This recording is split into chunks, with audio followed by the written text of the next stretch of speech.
Did you grow up playing games with each other? Because 3 years is still a kind of pretty big distance. Yes. For siblings, for terms of like playing the same games or the same social circles. Did you guys play a lot together, or? We did. We grew up playing. In our day and age, it was the Atari 2600 console. We played a little PC games together.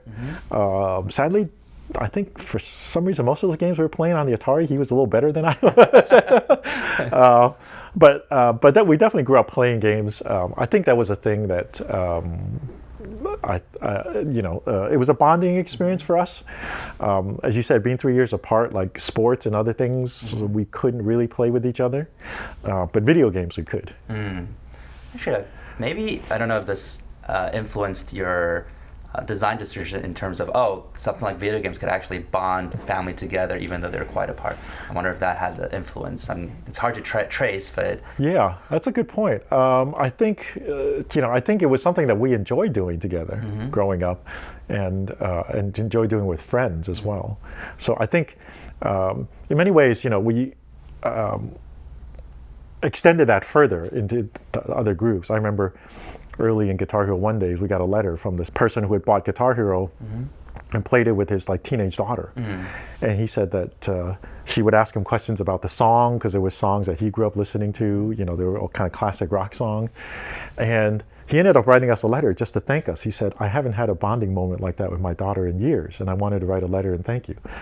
And, I think my brother and I kind of shared that, but perhaps we didn't appreciate it the way that this gentleman did. And, years later, I've had people come up and say, I played Guitar Hero with my wife when we had our first date, and that's how our relationship started.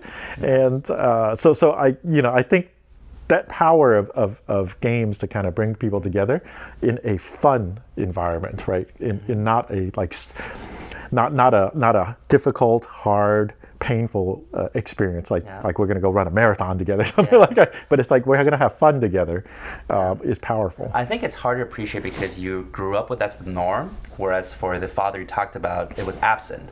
Yes. And then because of your product, it suddenly they had that. Yeah. So they appreciated it. And I think when it's because you grew up with that, even though you don't notice it so consciously, it probably kind of influences some of your decisions and how you design things, what your philosophy in life. And based on some of the things we study, behavioral science, that usually would have some kind of effect that's hard to trace. Yeah. It's funny that human beings, even as close as father and daughter, still need things to kind of bond them, right? It's like you don't just bond over nothing. From what I heard, especially father and daughter. And video games just happens to be one of those things that can, powerfully bond people in a very enjoyable environment.